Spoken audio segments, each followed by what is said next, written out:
안녕하세요. 반갑습니다. 예.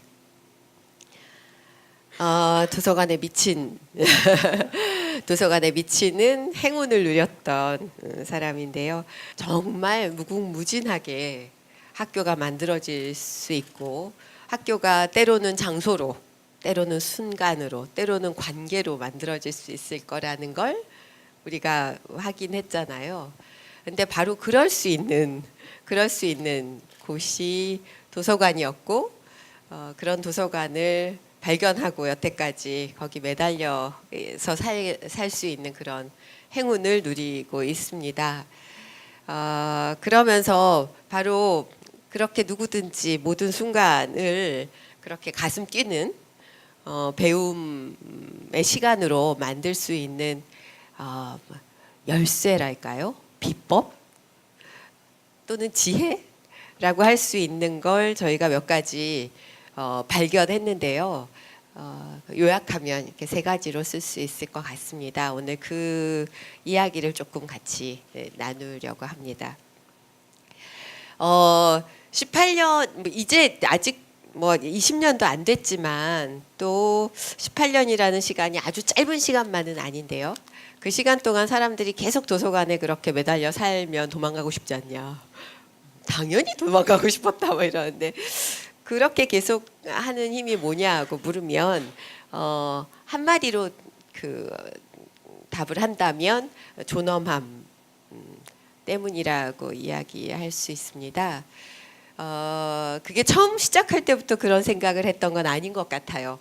좀 막연했던 생각이 이거였구나 하고 또 확인할 수 있었던 그런 계기가 있었는데요. 그것 역시 사람에게서였습니다. 한 아이가 있었어요. 지금은 20대 후반이 되었습니다. 20대 후반의 청년인데 도서관에 아주 어려서부터 왔고 18년째 도서관에서 만나고 있죠.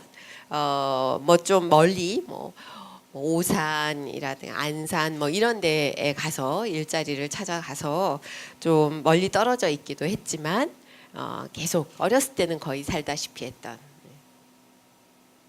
그 아이가 어느 날 비가 쏟아지는 여름 밤에 전화를 해서 엉엉 우는 거예요. 그러면서 왜 그렇게 우냐 그랬더니 나중에 자기가 암이라고. 그래서 저도 너무 놀랐죠. 그때만 해도 저희 도서관이 있는 용인시의 수지구라는 곳이 수지읍이었어요. 그러니까 이렇게 지금은 완전히 아파트로 둘러싸인 신도시가 되었는데, 그때만 해도 그냥 이렇게 옆에 시금치밭도 있고 이런 곳이었는데, 거기서 나고 자란 아이였어요. 근데 IMF 막 지나고 또 그 도시는 막 신도시로 막 개발이 시작되던 시기에 왜 흔히 이런 과정을 통해서 슬럼이 형성되겠구나 하는 그런 과정을 겪고 있던 때였습니다. 그래서 많은 아버지들은 알코올릭이 되고 많은 엄마들은 그걸 못 견디고 집을 나가고 그런 때였는데, 그러면서 이제 학교도 떠나고 이제 정처 없이 좀 떠도는 아이들이 도서관에 굉장히 많이 왔어요. 근데 그 아이들이 사실은 그 아이들의 복지에 가장 크게 기여한 분들은 제가 보기에는 찜질방과 PC방과 주유소 그리고 편의점 사장님들이라고 생각해요. 왠지는 좀 짐작하실 수 있으시죠? 그렇게 알바도 하고 그렇게 지내던 아이였는데, 그 아이가 세차장, 그러니까 왜 주유소에 딸려 있는 왜 자동 세차장 있죠? 거기서 일을 할 때였는데 어떤 분이 이렇게 내려서 이렇게 이 앞에서 이렇게 유리를 닦아주고 있는 아이한테 와서 갑자기 난데없이 뺨을 때리더니 너 같은 놈들 때문에 세상이 이 모양이다. 넌 세상의 암이다라고 얘기한 거였죠. 그래서 저는 그때만 해도 그렇게 어려운 환경에 있던 아이들이 도서관에 와서 살다시피 했기 때문에 저희가 뭔가 그 아이들에게 이렇게 먹을 걸 주고 집을 줄 수는 없었지만 어떻게 이제 함께 살아갈지, 이제 사람들하고 같이 만나고 이제 길을 찾고 이런 시간들을 갖고 있었는데 밤에 그런 전화를 받고 너무 놀란 거죠. 암이라니까. 그랬는데 나중에 알고 보니까 그게 아니라 이제 누구한테 그런 모욕을 당한 거였는데, 그걸 그 순간 이제 마음이 좀 놓이기도 하면서 꺼이꺼이 우는 아이의 목소리를 들으면서 여러 가지 생각을 했어요. 근데 참 다행이다. 그래도 네가 그런 말을 듣고 아무렇지도 않거나 아니면 욕을 해버리고 그냥 돌아설 수도 있는데 네가 그걸로 아프구나. 다행이다 하고 넘겼어요. 근데 몇 년이 지나고 나서 저희가 이 동네에서 이렇게 나고 자란 아이들이 일도 좀 배우고 방이라도 하나 구할 수 있도록 돈도 벌고 할 수 있으면 좋겠다 해서 여성가족부 뭐 이런 데 좀 같이 협력 사업으로 인턴십을 했어요. 그래서 인턴을 하는데 그 아이가 하루는 이제 일을 하면서 얼마나 유세를 떨고 생색을 내는지 사람들이 말이야 한글도 모르나? 왜 어떻게 이 책을 여기다 갖다 꽂지? 그래서 이제 자기가 없으면 이 도서관이 어떻게 될까? 막 이런 식으로 막 생색을 내던 아이가 어느 날 이렇게 한마디 했어요. 아무리 생각해도 여기 정말 이상한 도서관이야. 그래서 왜 그랬더니 어떻게 나 같은 놈한테 책을 주냐고 라는 얘기를 했는데요. 그 순간 제가 이제 그 아이가 저에게 전화를 해서 자기가 암이라는 말을 듣고 아팠던 막 울었던 그 순간 떠올랐어요. 그때 깨달았어요. 그러니까 그 아이가 이렇게 여기부터 발목까지가 다 문신이에요. 그리고 이렇게 피어싱도 하고 있고 머리는 이렇게 심리 밖에서 봐도 알아볼 수 있게. 그러니까 아마 사람들이 함부로 대해도 괜찮은 존재처럼 했던 것 아닐까. 근데 그 아이의 이 한마디로 알았어요. 사람이 사람에게 책을 건넨다는 건 그의 존엄함에 말을 거는 것 아닐까.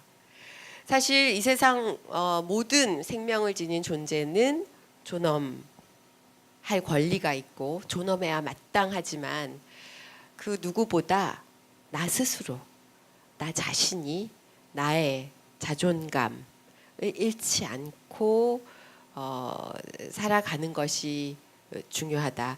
그러니까 나의 자존감을 발견하고 그것이 이렇게 깨어 있을 때 사실 그 다음에는 무엇이든지 할 수 있는 거라고 생각해요.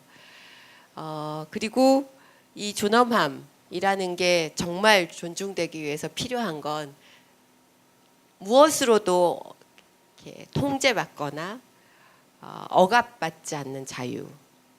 그러니까 내가 정말 인간이라고 생각할 수 있는 그 모든 순간 내 자유가 보장되어야 한다는 생각인데요. 아마 많은 분들이 보셨을 겁니다. 영화 쇼생크 탈출이라는 영화인데요.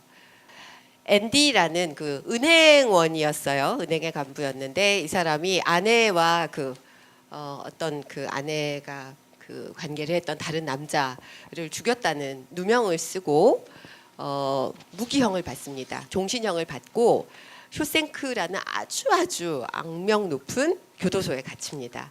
근데 어느 날 이 교도관에 이렇게 세금을 면제하는 피해갈 수 있는 방법을 찾아주고 나서는 이렇게 바깥에서 일을 하는 게 아니라 사무실에서 일을 하게 돼요.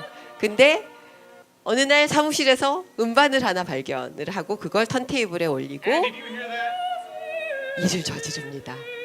I tell you, those voices soared higher and farther than anybody in a great place dares to 그 dream. 전체 It was 교도소에 like 이 some 음악이 beautiful bird flapping 들리도록 through our 스피커를 trapped 켠 little cage 거예요. and made those walls dissolve away. And for the briefest of moments, every last man at Shawshank felt free. 예, 여기까지. 좀 전에 보셨던 그 레드라는 이름의 친구인데 그 친구가 하는 이야기예요. 그 순간 그 교도소에 저 음악이 울려 퍼지는 그 순간 쇼생크의 모두는 자유를 느꼈다. 이 사람들은 앤디를 가두었지만 이 사람의 그 기가 막힌 그 표정이 있는데 이 장면은 뭐냐 하면 저 사람이 그 간수의 세금을 이렇게 면제하는 방법을 가르쳐 준 뒤로 그 대가로 요구한 게 일하고 난 뒤에 동료들과 함께 얼음처럼 시원한 맥주를 마시고 잠깐 쉴 수 있는 시간을 달라는 거였어요. 그래서 그때 그 맥주를 마시던 그 장면입니다. 아마 영화 보신 분들 기억이 나실지 모르겠는데 저 순간 제가 생각했던 건 그 사람들은 쇼생크는 앤디를 가두었지만 그는 갇히지 않았다. 그러니까 인간이 내가 정말 인간이라고 사람으로 살고 있다고 느끼기 위한 그런 자유. 근데 저런 자유를 잃지 않기 위해서 필요한 것. 그 열쇠를 저는 도서관에서 만났어요. 그게 바로 물음표였고, 그리고 그런 순간을 만날 수 있게 하는 방법은 북돋움이었고, 그리고 그것을 우리가 일상의 삶으로 살아가는, 서로 공명하면서 함께 흔들리면서 살아갈 수 있는 그런 장소라는 걸 알게 됐습니다. 그래서 저희는 도서관을 이렇게 정의해요. 질문을 발견하는 곳. 보통 사람들이 도서관에 오면은 답을 얻을 거라고 기대하고 오는 분들이 많더라고요. 어떤 질문을 가지고. 그런데 사실은 도서관에 와서 그런 이렇게 뭔가를 찾다가 보면 아, 결국은 나의 문제, 나의 질문이 이거였구나 하고 질문을 다시 정의하게 되는 걸 경험하고요. 또 저희 도서관에서는 우리가 흔히 무뎌지는 것, 그냥 다들 그렇게 사는, 원래 그랬던 것이라고 생각하기 쉬운 것에 다시 질문을 던지는 그런 곳이고자 합니다. 그래서 도서관에 딱 들어오면 입구에서 보이는 장면인데요. 상징이 물음표입니다. 도서관 천장에 저렇게 커다란 물음표가 달려 있어요. 그리고 여기에 이렇게 자세히 보면 보통은 뭐 사회과학, 역사, 문학 이런 식으로만 나뉘어 있는데 여기에 뭐 인간과 동물, 유대와 배신의 탄생이라든가 뭐 데이트 폭력은 사랑 싸움이 아니다 라든가 나이 들매 대하여 죽음의 자기 결정권 이런 제목들이 붙어 있습니다. 그러니까 이게 말을 거는 거죠. 사람들에게 같이 물음표를 던질 기회를 많이 만드는. 그래서 저희가 책을 고를 때는 서점에서 새로 나온 신간 그 목록을 보는 게 아니라 지금 우리가 살아가는 세상의 풍경 그리고 날마다 도서관을 찾아오는 사람들의 표정 혹은 그 뒷모습의 표정을 읽으려고 합니다. 그래서 이런 요 사이에 모든 사람들을 사로잡은 인공지능과 함께 살아갈 미래에 대한 생각이라든가 그 강남역 그 사건 이후에 우리 사회에서 페미니즘에 대한 관심이라든가 또는 혐오, 소통 많은 것에 대해서 다시 물음표를 던지게 했죠. 그리고 이 장면은 2020 그 하류 노인이 온다라는 책이 얼마 전에 나왔는데 그 책이 나왔을 때 신간 소개를 했던 신문의 기사에 실렸던 사진입니다. 일본의 한 동네에서 어떤 골목의 아침 식사 장면이에요. 그러니까 이 고령화 사회의 어떤 한 풍경을 보여주는 이제 더 이상 남의 얘기가 아니죠. 우리나라에서도. 그리고 하루하루 뉴스에서 들려오는 뭐 가습기 살균제부터 시작해서 뭐 달걀 뭐 온갖 우리 생활 속의 재난으로 보이는 문제들. 그리고 정보 사회라고 해서 하루하루 정보는 쏟아지는데 게다가 그 쏟아지는 정보에서 나에게 필요한 걸 그 가려내는 것도 어려운데 가짜 뉴스. 게다가 또 이제 정보가 그 정보망 온 세상이 이렇게 연결되어 있는 정보망이 저런 예전에 파놉티콘 같은 것처럼 거꾸로 사람들을 감시하는 것으로 쓰이기도 하는 이 파놉티콘이라는 이것도 감옥인데요. 오늘 뜻하지 않게 교도소 얘기를 하게 되네요. 이게 아주 무서운 건 여기 이렇게 칸칸이 죄수들이 있죠. 근데 여기 감시탑이 있는데 감시탑에 사람이 없어도 죄수들이 그 규율을 따라서 다 지킨다는 거죠. 왜냐하면 그 안이 들여다 보이지 않는. 근데 지금 이렇게 세상이 다 네트워크로 연결되어 있는 정보화 시대에 이제 저런 힘이 작동하는 것을 최근에도 우리가 좀 발견하고 있죠. 그리고 지진이 나는데도 핵실험은 계속되고 있고 원자력 문제라든지 많은 게 고민이 되죠. 이런 세상의 모습들, 이런 속에서 사람들이 날마다 맞닥뜨리는 문제들, 수없이 많은 문제를 맞닥뜨리죠. 도서관에 와서 사람들이 묻는 질문들입니다.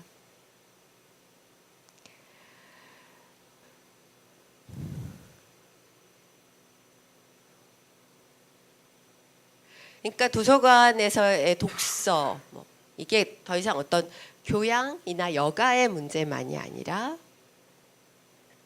먹고 사는 일이 해결된 뒤에 삶에 걱정이 없을 때 하는 게 아니라 아주 치열한 우리 일상의 삶 속에서 부딪히는 문제들에 관한 것이 되길 바라는 거죠. 배움이라는 것이 바로 이렇게 뭔가 그냥 더 나아지기 위한, 내가 좀 더 여유 있는 삶을 위한 그것이 아니라 바로 우리가 순간순간 살아가면서 던지는 그런 문제들에 대한 길을 같이 찾아가는 과정이라는 생각을 하게 합니다. 그런데 저 문제들 너무 어렵죠.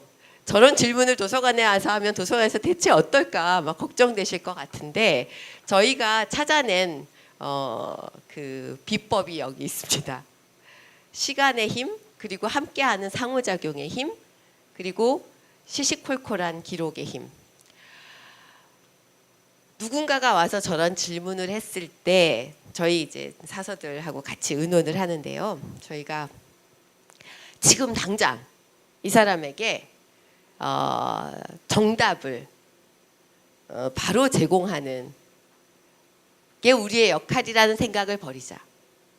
그 생각을 버리는 순간 정말 많은 게 우리 편이 되더라고요. 맨 먼저 시간.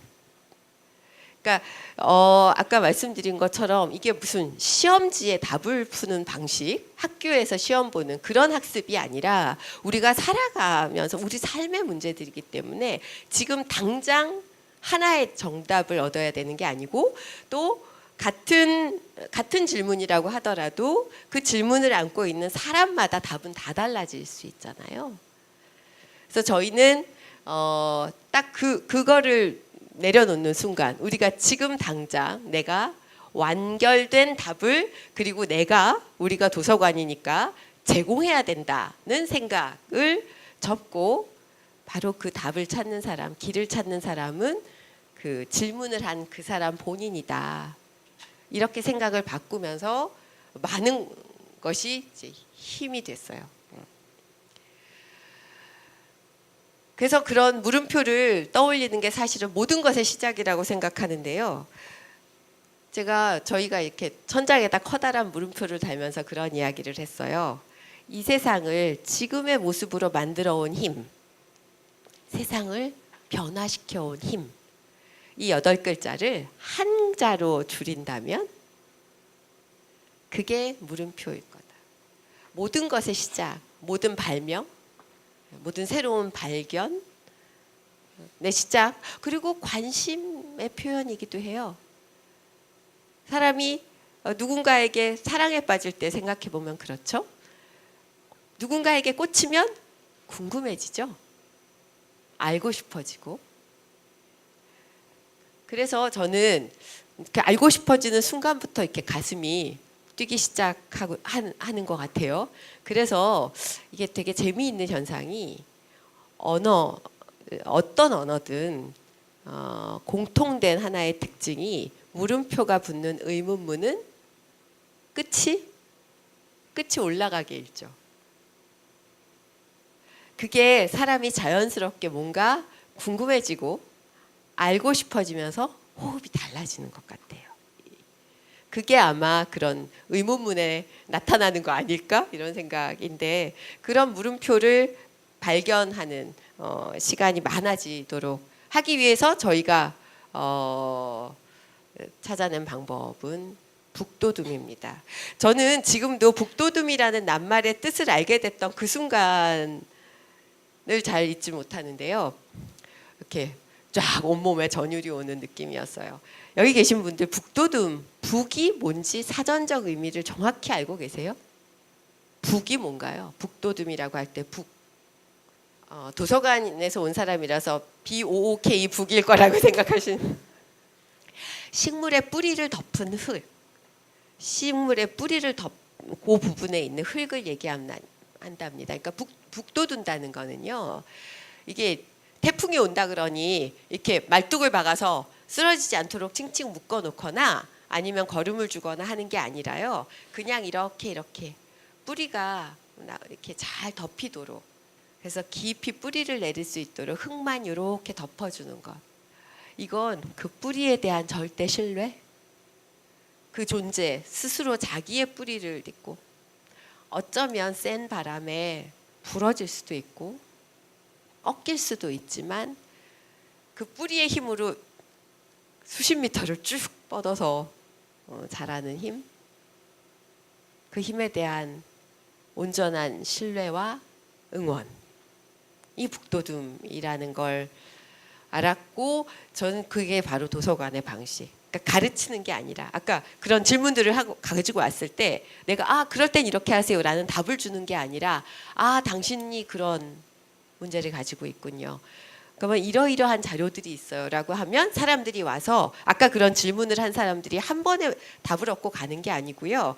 관련된 자료들을 들으면 거기에 이제 반응이 와요.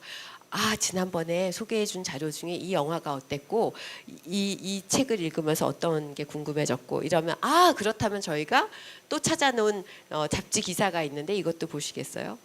또 이런 논문이 있더군요. 이런 거 이제 소개하는 거죠. 그리고 어떤 사이트를 소개하기도 하고 이러이러한 시설이 있기도 하던데 거기에 가서 누구를 만나보는 게 좋겠다는 아주 다양한 자료를 소개합니다. 도서관에서 그냥 책 목록만 제공하는 게 아니거든요. 그래서 저희는 우리가 가르치지 않지만 어떤 교과 과정도 없고 교과서도 없지만 오히려 사람들이 정말 더 크게 내가 스스로 이렇게 어떤 배움의 어떤 동기를, 아까 학생이 얘기해 준 것처럼 내가 배우고 싶은 것, 배우고 싶은 동기가 생겼을 때, 필요가 생겼을 때 배우는 그런 과정이 이루어질 수 있는 거라고 생각해요. 잘 보이실지 모르겠는데요. 뭐처럼 보이세요? 잘 안 보이시죠? 예, 카시오페야. 사실 저희가 정답을, 완결된 답을 다 드리려고 하지 않는다고 하는 게 이건데요. 저 많은 별들을 다 하나하나 기호로 번호를 붙여서 위치, 좌표, 크기, 밝기 이런 걸 다 데이터베이스로 만들어서 제공하는 것은 아마 인공지능이 훨씬 잘할 겁니다. 근데 그게 아니라 저희는 그걸 하려고 하지 않는 거죠.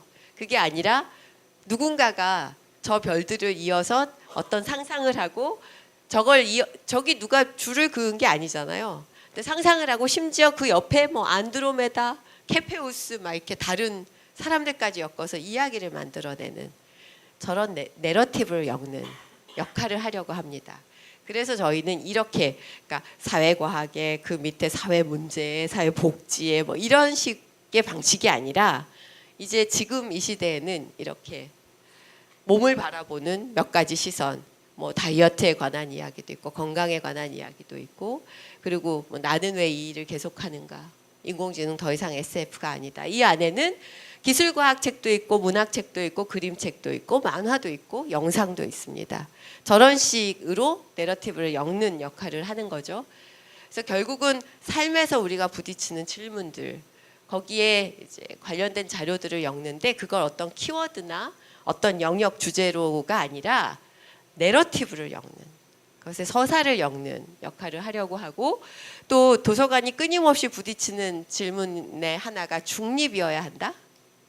근데 중립이라는 건 저희가 지금까지 경험한 바로는 불가능하다는 게 결론입니다. 중립이 아니라, 그 이유는 어떤 책도 중립적이지 않더라고요. 그래서 저희가 찾은 답은 균형인데요. 그냥 균형이 아니라 움직이는 균형. 굉장히 다양한 시각에서의 어떤 다양한 자료들이 서로 아주 다양하게 이용되기 때문에 이쪽으로 기울었다 저쪽으로 기울었다 하면서 빚어내는 긴장, 그 에너지, 그 사이에서 조금씩 더 내가 미처 보지 못했던 세상을 낯선 시선으로 보고 그게 대안을 만들어내는 상상력으로 이어지는 그런 과정을 계속 북돋우는 역할을 하려고 합니다. 그래서 그 안에서 날마다 저렇게 다양한 사람들이 각자 자기 나름의 나이도 상관없고 학력도 상관없고 저마다 자신의 성장의 드라마를 그려가는 저 사람들과 함께 상호작용하는 것이 저의 역할이라고 생각하는 거죠. 그래서 저희는 이런 일들을 벌이는데요. 좀 구체적으로 책에 대해서 어떤 정보나 소개글을 사서가 다 쓰지 않습니다. 책마다 이런 종이를 붙여놓고 사람들에게 이 책을 읽고 나서 지금 막 나를 흔들고 간 낱말들을 여기에 적어달라고 해요. 그럼 이 종이에 쓴 걸 사서들이 전산 시스템에 입력합니다. 그럼 같이 검색이 되는 거죠. 그리고 아까 이렇게 보통 이렇게 사회 철학 이런 식으로 분류가 되고 아까 그 컬렉션의 주제별로도 분류가 되는데 참 분류하기 어려운 책들이 있어요. 근데 굉장히 좋은 책. 그럴 때는 아이의 스티커 이렇게 라벨을 분류난감이라고 붙입니다. 그래서 분류난감 코너가 있어요. 그런데 뜻밖의 사람들이 이렇게 무책임하게 사서들이 분류하기 어렵다고 분류난감에다 몰아놓을 수가 있냐고 따지지 않더라고요. 오히려 굉장히 그 뭔가 자신들이 할 몫이 늘어나는 걸 반가워하는 걸 여태까지 확인할 수 있었고요. 그리고 동네 사람들이 반납함에 책을 넣고 가면 그걸 모아서 그냥 테이블보만 이렇게 씌워놓고 탁자 위에 쏟아놓고는 저희가 이제 제자리에 정리하는 일을 안 하는 대신에 거기에 모아놓는 거죠. 그리고 이렇게 써붙여놔요. 궁금하시죠? 요즘 이웃들은 어떤 책을 읽고 있을까요? 라고 하면 사람들이 다 빌려가는 저런 상호작용. 그리고 도서관에서 저희가 하는 프로그램이라는 게 별다른 게 없습니다. 아마 모두의 학교도 비슷하지 않을까 싶은데요. 아까 박지동 선생님 소개해 주신 것처럼 굉장히 다양한 일들이 벌어질 수 있지만 그 어떤 것도 이렇게 딱 틀을 가진 프로그램으로 있지는 않은, 저희는 유일하게 있는 게 낭독회와 포럼입니다. 그 두 가지 형식 안에 모든 게 담기는데요. 낭독회라는 건 지금 이런 아이들은 왜 실패하는가, 인간의 조건, 거대한 전환, 총균쇠, 사피엔스, 이런 책들을 계속 사람들이 읽는 모임이 있어요. 이 책들을 보면서 뭔가 떠오르셨을 텐데 아마 집에 많이 갖고 계시지 않나요? 읽지는 않은 상태로. 그러니까 집집마다 많이 있는데 잘 읽히지는 않은 저런 책들을 그냥 모여서 이렇게 몇 쪽씩 읽습니다. 그러면 어떤 책은 1년 만에 끝나기도 하고 어떤 책은 1년 8개월. 근데 그러면서 점점 세상을 어떤 맥락을 읽는 눈이 밝아지는 걸 확인하게 돼요. 그리고 사람들이 하는 일은 그 멤버가 정해져 있지도 않아요. 그날 읽다가 딱 사람들에게 와서 꽂힌 한 구절, 그걸 그냥 이렇게 도서관의 구석구석에 붙여서 사람들과 공유합니다. 저렇게 사람들이 물음표를 떠올리는 기회를 늘리려고 북돋우면서 그걸 일상의 삶으로 살아가는데요. 제가 아까 북이라는 낱말의 뜻을 말씀드렸는데 자비라는 말이 이제 불교 용어로 팔리어로 함께 흔들리다라는 뜻이라는 걸 알고도 굉장히 놀랐던 기억이 있습니다. 저는 자비는 그냥 이렇게 무한히 베푸는, 다 받아들이는 거라고 생각했는데 그게 아누깜빠라는 게 함께 흔들리다라는 공명.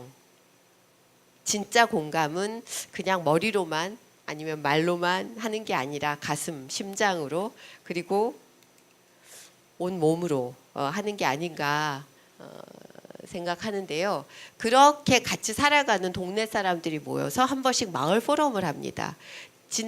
지지난주에 했던 마을 포럼이었는데 저희가 광화문에서 촛불을 경험한 뒤에 사람들이 참 정말 엄청난 경험을 했는데 그 광장에서 마을까지 오는 길이 너무 멀다는 것 또한 지난 한 해 동안 확인했던 것 같아요. 그러니까 거기서 많은 어떤 구호도 외치고 어떤 요구를 할 수는 있지만 정작 내 삶터에 돌아와서 나의 일상에서 나는 민주시민인가? 시장에서 나는 민주적인가? 연애할 때 나는 민주적인가? 가정에서는 이런 질문들을 1년 동안 이제 던져왔거든요. 근데 이런 풍경입니다. 도서관 하면은 보통은 칸막이 해놓고 뭐 공부를 하거나 조용한 풍경을 떠올리는데 저희는 그냥 이렇게 도서관 한복판에서 패널들을 초대해서 포럼을 하는데요. 굉장히 다양한 그 연령대에 다양한 일을 하고 있는 사람들이 자유롭게 얘기를 하는 거죠. 패널들을 전문가를 모시지만 먼저 강의를 듣진 않습니다. 먼저 참가자들이 질문을 하거나 이야기를 해요. 그래서 그 전에 한 달 동안 컬렉션도 따로 모아놓고 질문지를 모아놓는데 뭐 가족, 연애에서 민주주의 이럴 때는 이런 질문이 있었어요. 이게 질문이 아니네요. 부모는 나에게 정해진 시간을 지키라고 하지만 부모는 시간을 지키지 않는다. 전화도 씹는다. 이때 난 부모의 전화번호를 차단한다. 이런 글을 써놓고 간 10대도 있었고요. 가족이라는 공동체에서 민주주의라는 것이 애초에 가능한 일인가? 굉장히 이렇게 좀 시니컬한 내용이 많았어요. 굉장히 재미있었는데요. 아까 그 마을은 누구 겁니까? 라는 도발적인 질문. 그러니까 우리 스스로 자신들에게 광장에서 촛불을 들었던 사람들이 스스로에게 그 질문을 해보자는 거죠. 그랬을 때 어떤 분이 이런 걸 썼더라고요. 마을엔 주인이 없다. 방치되고 있을 뿐. 살기 좋은 마을을 이야기하지만 경제적으로 도움 안 되는 일에 시간을 투자하기 어렵다. 시간과 경제적으로 여유 있는 사람들이 착한 마음으로 마을을 가꾸면 좋겠으나 나도 안 하는 일을 누구에게 부탁할까? 저런 솔직한 어떤 고민 그리고 그 이야기를 어떤 내용이든 이렇게 옳다 그르다 나를 가르지 않고 경청하는 시간. 그 시간이 켜켜이 쌓이면서 갖게 되는 힘.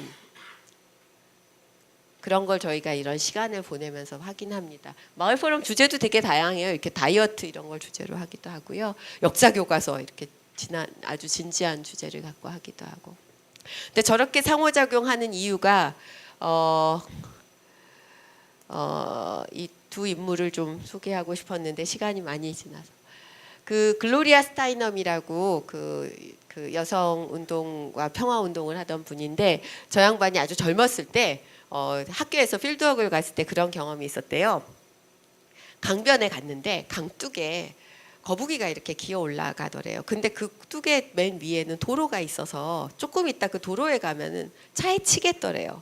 그래서 막 가서 그 거북이를 얼른 안아가지고 강둑을 막 내려가서 물에다가 놓아준 거죠. 근데 그 순간에 저쪽에 가셨던 교수님이 막 오셔서 자네 지금 무슨 짓을 하고 있는 건가? 라고 소리를 지르셔서 이게 왜 그러시냐 그랬더니 지금 저 거북이가 알을 낳으려고 그 따뜻한 이렇게 햇빛도 비치고 따뜻한 이렇게 부드러운 진흙이 있는 곳을 향해서 이렇게 강둑을 올라갔는데 아마 한 달은 걸렸을 거다. 그런데 지금 자네는 점점점.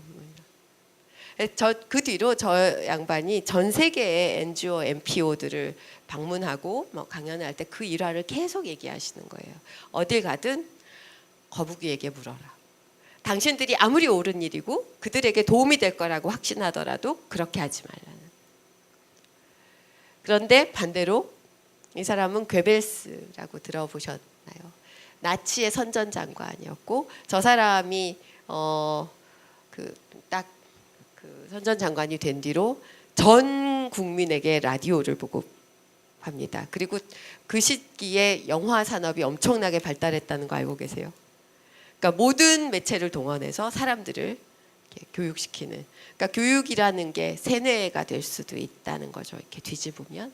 그러니까 배움이 어떠할 때 우리를 자유롭게 하고 어떨 때 우리를 억압하고 통제할 수 있나 이런 생각을 하게 하는데 저희가 계속 사람들하고 끊임없이 상호작용하면서 가려고 하는 이유입니다.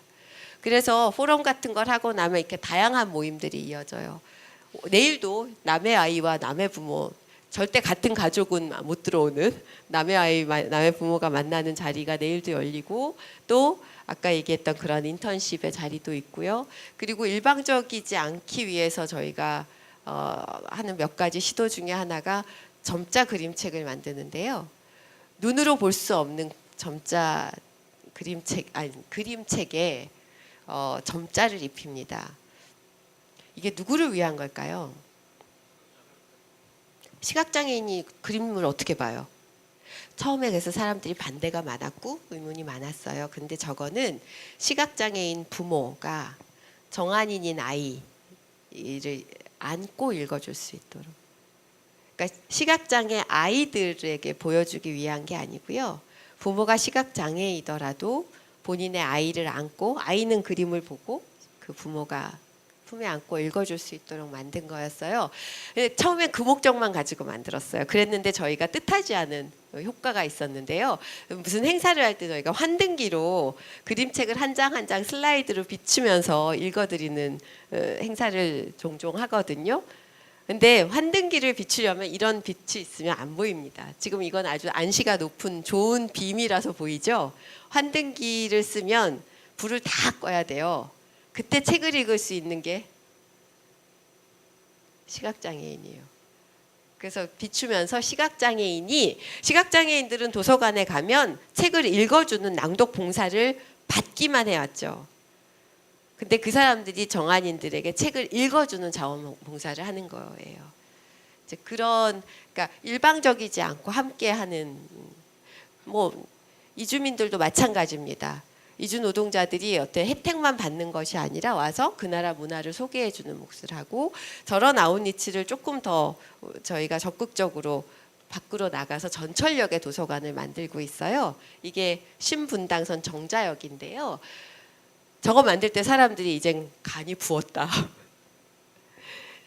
며칠 만에 책이 다 없어질 거라고 했어요. 근데 언제 기회가 되시는 분은 신분당선 정자역이나 동천역에 한번 내려보십시오. 그 많은 책이 없어지지 않고 그대로 있습니다. 그 비결이 이거였던 것 같아요. 사람들에게 여기는 시민의 힘으로 작동하는 열린 도서관입니다. 당신을 믿고 응원합니다. 라고 써놨는데 그런 어떤 신뢰와 존중의 경험이 사람들에게 필요했던 거 아닌가 하는 생각입니다.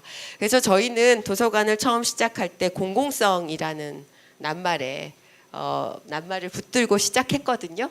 근데 공공성이라는 것이 일방적으로 제공될 때는 밋밋해지고 획일화되죠. 왜냐하면 누구도 불만을 제기하지 않도록 n분의 1로 가고 또 이렇게 일방적으로 제공하는데 그것이 아니라 삶 속에서 같이 체득하고 몸으로 익히고 같이 실천해가는 같이 살아가는 공공성일 때 여전히 유연하고 섬세하고 또 가슴이 뛰고 그래서 상상력이 펄펄 살아있는 그런 공공성이 가능하다. 그게 바로 저희가 아까 그 소개해 주신 이용자를 왕처럼 모시지 않겠다는 그런 책 제목으로 삼은 어떤 저희의 그 서비스 헌장의 그 이유입니다. 이런 책이 있어요. 기회가 되면 한번 보시길. 아직 우리나라에 번역은 되지 않았습니다. 로봇 프루프. 요즘 다들 걱정이죠. 인공지능 로봇이 일자리를 다 빼앗아 갈 거라고. 로봇 프루프라는 거. 워터 프루프가 방수죠. 로봇 프루프는 로봇으로 대체할 수 없다는 뜻입니다. 저런 일자리를 위해서 필요한 걸 이 교수님은 이렇게 얘기하더라고요. 데이터 리터러시, 이제 리터러시라는 게 이 모두의 학교에서도 굉장히 중요할 텐데 테크놀로지컬 그 리터러시뿐만 아니라 휴먼 리터러시가 필요하다.